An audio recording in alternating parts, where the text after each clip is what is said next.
In today's video, I'm going to teach you how to change the recovery phone number in Gmail. Having your recovery phone number up to date is crucial for maintaining the security of your account. If you ever forget your password or lock yourself out, your recovery details are the key to recovering access. So let's walk through this process together, step by step.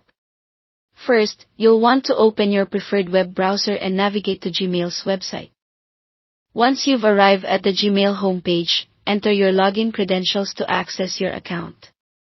If you aren't already signed in, make sure you use your primary email to ensure you're updating the right account. After you've successfully logged in, you'll head over to what's known as your Google account settings. Look towards the top right corner of your screen for your profile photo or initial. Click on that, and a drop-down menu will appear. In this menu, you'll find an option labeled Manage Your Google Account.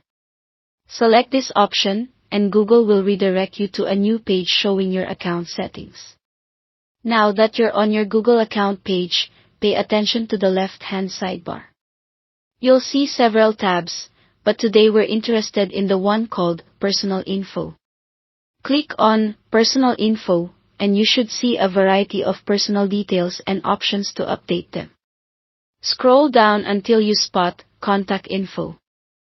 This is where you can add or change your recovery phone number.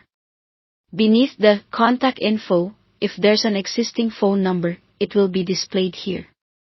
If you want to change it, click on the phone number. This will open a new window.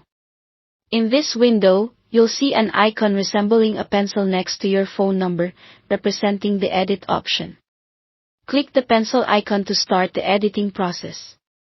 You'll now be prompted to enter your password. This is a security measure to confirm that it's really you making these changes. After entering your password, you'll have the ability to edit your phone number. Simply type in your new recovery phone number in the space provided. Once you've entered the new number, don't forget to click the Update or Change button to save your changes. And there you have it. You've successfully updated your recovery phone number. By doing this, you ensure that should any issues arise with accessing your account, you have a quick and secure way to regain control. Remember, it's a good practice to regularly check your security settings and keep your recovery details current. Doing so will help you maintain the security and integrity of your Google account. Thanks for tuning in, and stay safe online.